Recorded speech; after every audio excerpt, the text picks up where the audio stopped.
نرجعكم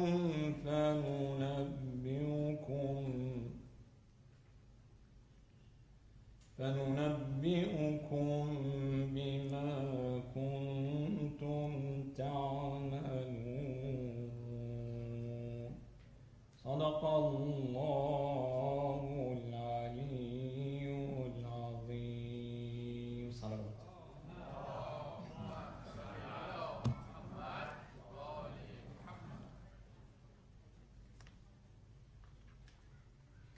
Please help me and invite our honorable brother Sayyid Mehdi al-Qazwini to the podium with the last salam.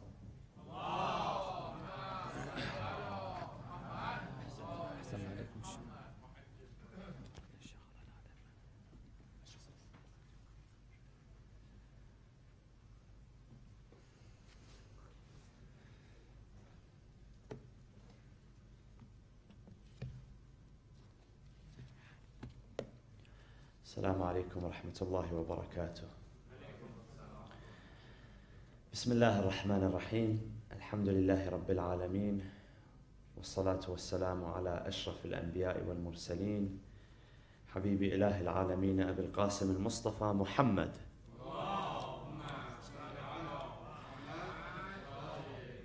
وعلى أهل بيته الطيبين الطاهرين المعصومين المنتجبين. أعوذ بالله من الشيطان الرجيم. بسم الله الرحمن الرحيم. يا أيها المزمل قم الليل إلا قليلا نصفه أو انقص منه قليلا أو زد عليه ورتل القرآن ترتيلا. صدق الله العلي العظيم. صلوا على محمد وآل محمد.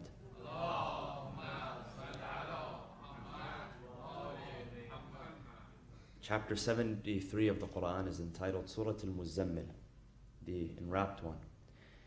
And before I go into this, I have a story to share with you. It said that one day a man came to the masjid, and every time he came to the masjid, he would let everybody know that he mentioned them in his night prayer, Salatul Layl. So he'd walk up to people and he'd tell them, Fulan, I mentioned you in Salatul Layl. Fulan, I mentioned you in Salatul Layl. He kept doing this night after night after night, every time he would come to the Maghrib prayer. Until one day they turned to him, they said, buddy, we understand. Okay, you do Salatul Layl every night. We get the point, we get the message. You don't have to remind us of that. So, he got the message, and the next night he came to the masjid. And he didn't mention anything, he didn't say anything. But there was a gentleman who was walking around and passing out water to people, to the congregants. And if you've noticed, in here we keep it in the lobby. But in other countries, they have people passing out tea and coffee and water. So someone was passing out water, so he came up to this man. And he gave him some water. He drank some. And he got another cup. He said some more. Drank another cup, third cup, fourth cup. They turned to him, they said, Fulan, what's wrong with you? Why are you drinking so much? He said, it's nothing. I was spending my time in Salatul Layl last night, so I was very thirsty. He had to get his point across. The reason I mention that story is because chapter 73, Surah Al-Muzammil, most of this chapter is dedicated to the topic of tahajjud. Tahajjud is the night vigil, the night prayer. And it's more general than when we say Salatul Layl. Today when you say Salatul Layl, it refers to a specific salah, a specific prayer that is offered, which is 11 rak'ah, which you all know how to perform. But tahajjud is something which is more general than that. Tahajjud refers to a night vigil, standing at night praying, dedicating a portion of the night to prayer and to dua. And the chapter begins with Ya ayyuhal muzammil. It calls upon the enwrapped one, or the cloaked one. Who is al-muzammil? Who is this referring to? It's referring to the Prophet Muhammad sallallahu alaihi wasallam.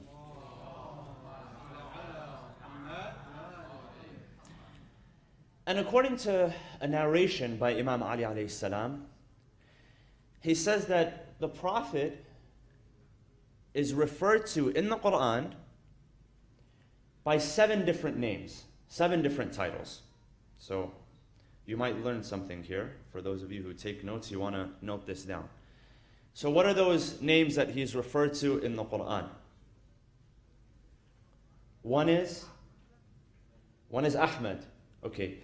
He is referred to as Ahmad once, just once, in chapter 61. Who refers to him as Ahmad in the Quran? Who is speaking the discourse when the name Ahmad is mentioned? Who? Isa alayhi salam. When he says that there will be a Rasul, a messenger that will come after me, and he will be known as Ahmad. So this is one. Another one, Yasin, chapter 36. Taha, also Taha, so that's 3. Muhammad, Sallu ala Muhammad wa ali Muhammad. So we have Muhammad, Ahmad, Taha, Yasin, Muzammil, Muddathir. That's cheating because you teach the Quran. And one more. Nabi is title, but name. It's in Surah Al-Jinn. وَلَمَّا قَامَ Abdullah. He's known as Abdullah. So Muhammad, Ahmad, Abdullah, Taha, Yasin, Al-Muzammil, Al-Muddathir. Those are the 7 names that the Prophet is known by. Some are, of course, used more often than others. Some are only used once. But Al-Muzammil refers to the enwrapped one, the cloaked one, the shrouded one. And chapter 96, Surah Al-Alaq, tells us of why he was wrapped. Why was he cloaked? Why was he shrouded? And that's because when he first received the revelation from the angel Gabriel, he was in shock and he was in awe. This chapter says, "Inna sanulqi alayka qawlan thaqila." So the message that we're giving to you is a heavy one. And so the Prophet, he felt the heaviness of the message physically. Physically, it changed his stature. You know, sometimes you receive a message, a text message or an email, and physically you feel something is different. Physically, you feel heavier. Or you feel stomach pain, for instance. Or you feel a headache, if it's from a spouse especially. But the message that he received, إِنَّا سَنُلْقِي عَلَيْكَ قَوْلًا ثَقِيلًا, something which is very heavy. And so, you know, a point that one of the scholars brought up, he said, imagine, now the Prophet was someone who was truthful, he was honest, he was trustworthy. For 40 years he built a reputation of truthfulness, trustworthiness, and honesty. But when he received the revelation, it wasn't casual. He didn't just come down from the mountain one day and say, "Hey guys, by the way, I received the revelation today." Even if he did that, he would be believed because he built a reputation of truthfulness. However, that was not the case. It was not casual. The Prophet felt the need to find refuge, not with his buddies. He found refuge in his home, by his wife, the one that he knew would support him, Khadija. And she was known for that was a highlight of her character. We've spoken about this before. You know, many years later, other people that were in the Prophet's life would say to him, "Why do you still remember that toothless old lady?" Because he would remember Khadija and he would weep. And they would tell him that God has replaced you with women that are better. And he would say, "By God, no. God has not replaced with women that are better. She believed in me when others disbelieved." So when the Prophet knew that people would disbelieve, he went to the people that would believe. And that person, the person at the top of that list was Khadija bint Khuwaylid, his wife, and then, of course, being the first to accept Islam, and the second was Imam Ali alayhi salam. So, you know, the Prophet was in awe. it wasn't something that was just casual. And so because of that, he found the need to cloak himself. And so there are two descriptions of that in the Quran. One is, Ya ayyuhal muddathir. Muddathir means the one that's covered. Muzammil, not just covered, but shrouded as well. So sometimes when you sleep, you just have a blanket on top of you. But sometimes if you're feeling cold or if you're feeling sick, you feel the need to wrap yourself. So that act of wrapping himself, God tells him, Ya ayyuhal muzammil. O you who has cloaked yourself. O you who has wrapped yourself. And so commentators, they suggest the following. Because God tells him, قُمِ اللَّيْلَ إِلَّا قَلِيلًا. Qum means stand up. So you're covered, stand up. Stand up for the night vigil, for the tahajjud. قُمِ اللَّيْلَ إِلَّا قَلِيلًا. So stand for the night, except for a small portion of the night. Dedicate that to resting. Now why did God say it in that manner? Because in this context, the Prophet, before Islam, part of his worship practices was to stand the entire night in prayer. And narrations say that sometimes he would stand on one foot. And in this chapter, chapter 73, the last verse, verse number 20, it describes how the Prophet and a group of believers in the early days of Islam would spend their entire nights standing in prayer until their feet would swell. Not only that, so you may think, okay, well, why? This was a common practice. The Quran tells us that this was a common practice not only amongst the Muslims, but also amongst the people of the book. So if you look at chapter number 3, Surah Al-Imran, Allah subhanahu wa ta'ala describes some of Ahlul Kitab, some of the people of the book. He says, Bismillah ar-Rahman ar-Rahim, and this is verse 113.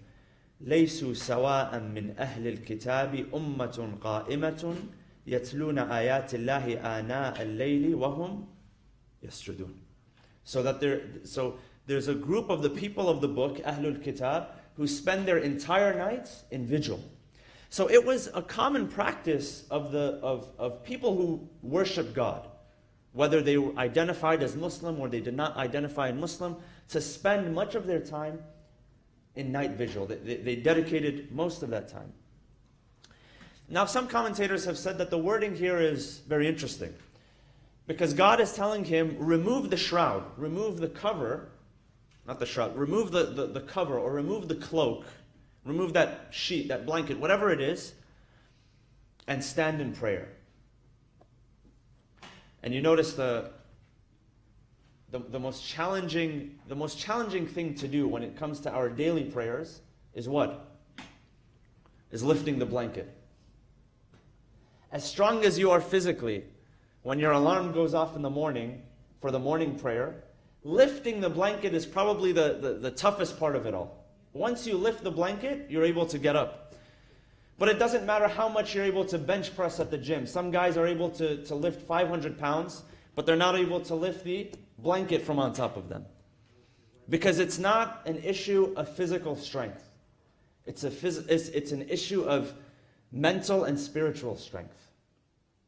That's where true strength actually comes from. You know, I give this example all the time, but if any of you are familiar with, have either served or are familiar with the military or military practices, the elite parts of the military, whatever country you go to, the elite parts of the military, if you look at here in the United States, the Navy SEALs and the Green Beret and this and that, the challenges that they put them through are not only physical, but they're also very mental. They're meant to break them mentally. They leave them alone in the woods for 10 days or 2 weeks and tell them, go find your way. With no shelter, with food, they have to forage food or whatever. They put them underwater, they test how long they can be underwater. That's not just how big your lungs are, but it's about how mentally strong are you. So mental and spiritual strength trumps physical strength. And that's why, you know, it's very, the wording here is very carefully chosen. In the morning, early in the morning, do you have the will to remove the blanket to get up? Is the question. قم الليلة إلا قليلا نصفه أو انقص منه قليلا. So we said that the night vigil, tahajjud, was a common practice. It was a common practice with the Prophet and some of the early believers and some of the people of the book. And so what the Quran is telling the Prophet here is that dedicate a portion of it to tahajjud. Don't dedicate the entire night. Dedicate some of that night to prayer. You have to be, and what is being said here is that in your ritual practices, you have to exercise moderation. Some people spend entire days and entire months and entire years in ruku' and sujood. Now that's okay if you're taking care of the other aspects of life. But some people neglect other aspects of life, the physical aspect of life, the relationship aspect of life, having relationships with people, at the expense of, or for the sake of, standing an entire night in prayer. So the Quran is telling the Prophet, even you, Ya Rasulullah, you need to exercise moderation. Now there's a difference between moderation and balance. Let me talk a little bit about moderation and balance. See, balance is when you have different compartments in your life. When you have different quadrants in your life. So you have, work in one area, you have family in one area, you have school in one area, you have recreation in another area. And so there's that notion of you have to find balance between all of these things, right? A popular term is work-life balance. But when something is a lifestyle, that it's part of your lifestyle, there's no such thing as balance. So when we look at our faith, Islam, we consider Islam as a lifestyle. Meaning what? Meaning that you look at all these different areas in your life, your work, your family, your recreation. All of that is not separate from Islam. Meaning Islam should permeate all those different aspects. Meaning that when it comes to your family life, there should be an aspect of Islam within that. When it comes to your work life, there should be an aspect of Islam within that. When it comes to your recreation, how do you have fun? You live in a country where there's unlimited ways to have fun. Anything that you want is available. But Islam should also be a part of that. Balance is different than moderation. Moderation, you say moderation between two different things. It's like imagining a scale with, what do they call in the middle? Is a fulcrum? Is that the proper term? A scale, and you have two sides of the scale, and you're moderating between two sides, right? That's where there has to be moderation when it comes to our ritual practices. قُمِ اللَّيْلَ إِلَّا قَلِيلًا نِصْفَهُ. So God is telling the Prophet here, instead of spending all of that time standing in night vigil, نِصْفَهُ أَوْ انْقُصْ مِنْهُ قَلِيلًا. So spend half of it in prayer and half of it in vigil, أَوْ انْقُصْ مِنْهُ قَلِيلًا. Or take less than half of that. There's a narration, and it talks about the merits of spending time. And by the way, when we look at giving up time, because sleep, essentially, you're supposed to sleep at night. Some people sleep during the day and are awake at night. But the Quran says that we've created sleep at night. The way that you've been fashioned as a human being is that sleep takes place at night. So some people think, well, sacrifice. You have to sacrifice some of that time. And if you think about it, it's not really a sacrifice. Sacrifice is usually when you take something of greater value and you give it up and receive something lesser in value. So you sacrifice $5. If I give $5 and I get back $3, that's a sacrifice. It's a trade-off, yes, but it's not a sacrifice. It's a privilege. A privilege is when you're able to receive more in value than what you give. So having said that, when you look at ritual aspects such as the night prayer, it's truly a privilege and an honor. Because everybody has the same amount of time, 24 hours. But some people aren't able to harvest that and manifest that to give to devotion to Allah subhanahu wa ta'ala. That requires a special privilege and a special honor. The the month of Ramadan is fast approaching. And in that month, there's a special supplication that we read, Dua Abu Hamza. And this is authored by our fourth Imam, Al-Imam Zayn al-Abidin alayhi salam. And in that he says, one of the passages of that supplication, he says, "Oh Allah, what is it that happens that every time I try to remember you and I try to stand in prayer, I'm taken over by the need to sleep? Or every time I try to find myself associating with the right people, I'm distracted and I'm taken away. Perhaps it is something that I am doing in this world that is distracting me from remembering you." Some people say, "I don't have the time to stand in prayer." It's not that you don't have the time. It's probably something that you're doing throughout the day that is not giving you the privilege and the tawfiq of standing in front of Allah subhanahu wa ta'ala. So before we look at time and whether we have time or do not have time, we should look at our actions throughout the day. And are your actions throughout the day preparing you to actually stand in front of Allah subhanahu wa ta'ala? Or are they taking you further away? قم الليل إلا قليلا نصفه أو انقص منه قليلا أو زد عليه ورتل القرآن ترتيلا. Recite the Quran, tartil. Tartil means at a measured pace. And one of the descriptions of the Prophet is when he would recite the Quran, he would do so at a measured pace. He would not, mix one after another. He would slow down. He would take his time giving proper pronunciation to the verses. So here the Quran is also referred to as a form. So a part of that night vigil, a part of that tahajjud is reciting Quran. So the Quran is also referred to as a form of worship. And I'll end with this. Because here, the greatest manifestation of tahajjud, the night vigil, is Salatul Layl. And in the beginning, when, at the advent of Islam, there was no prayer, the 5 daily prayer that we had. That came many years later after the event of the Isra and Mi'raj. And so later it became known that through the narrations of the Prophet and through the narrations of the Ahlul Bayt alayhimus salam, that the greatest manifestation of tahajjud, that night prayer, is Salatul Layl, the specific Salatul Layl, the one that is taught in the books of dua such as Mafatih al-Jinan. And one of the commandments, if you will, or one of the recommendations that the Prophet had to Imam Ali alayhi salam, he turned to him one day. He said, "Ya Ali, alayka bi salat al-layl, alayka bi salat al-layl, alayka bi salat al-layl." He said it 3 times to him. Alayka means upon you, meaning it's almost as if the Prophet is telling him it's obligatory upon you to pray salat al-layl. And I won't go too much into it, but there's so much content in our narrations that tells us of Salatul Layl. One is that if Salatul Layl becomes a habit, one of the ways that it manifests itself, because we believe that our deeds, whether they're good deeds or bad deeds, they manifest themselves in the grave. We take it to the grave. And it actually manifests itself in one way or another. Either in the form of bliss or in the form of punishment.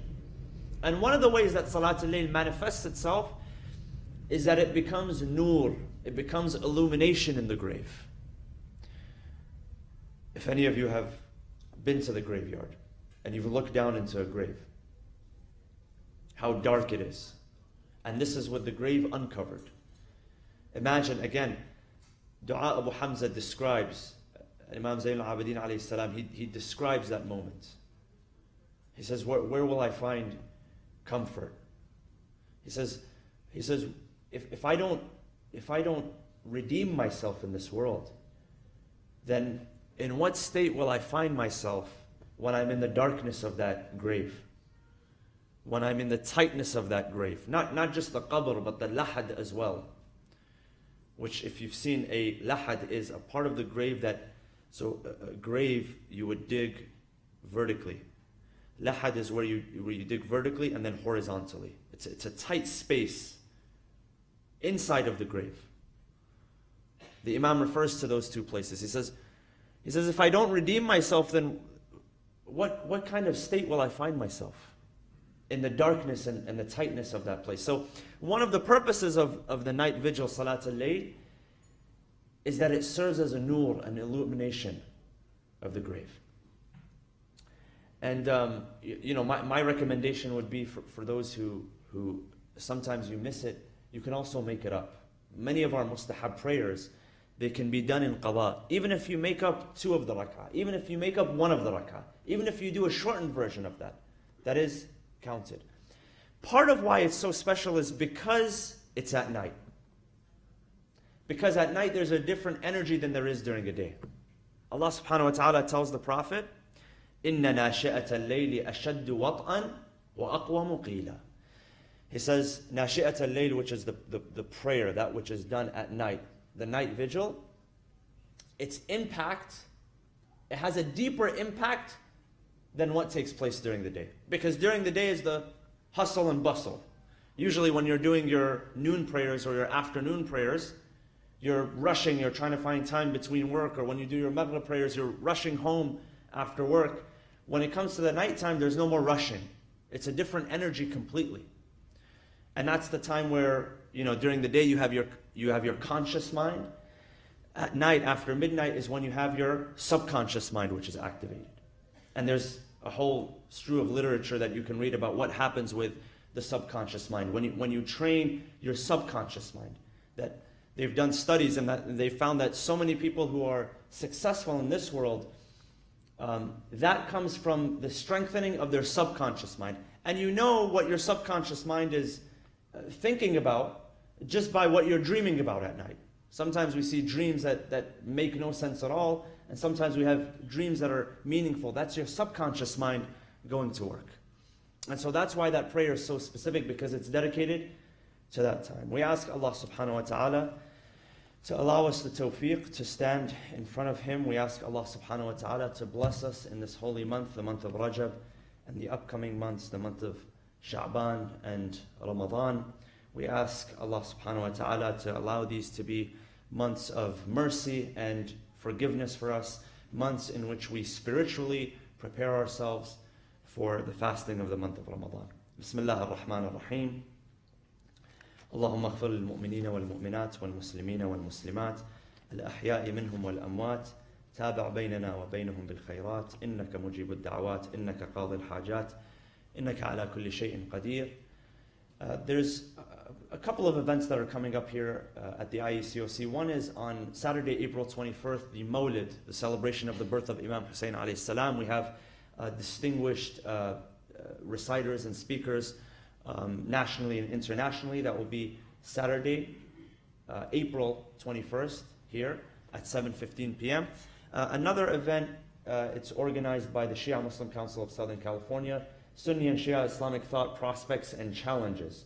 This will be Saturday, April 28th, 9:30 a.m. to 4 p.m. at UCI.